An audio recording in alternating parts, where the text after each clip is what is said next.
ভারী বৃষ্টি এবং উজানের ঢলে শেরপুরের 2 উপজেলার অন্তত 20টি গ্রাম প্লাবিত হয়েছে। গতরাত থেকে সকাল পর্যন্ত 2 উপজেলায় বৃষ্টিপাত অব্যাহত থাকে।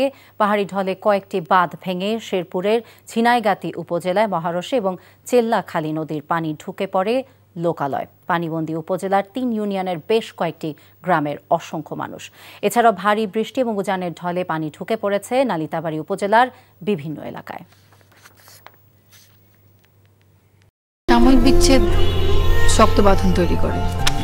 মানসিক দৃঢ়তায় আমি লোহা আগুনে পুড়িয়েছি ভালো কিছু পাবো বলে। তোর মধ্যে কোনো গলদ নেই।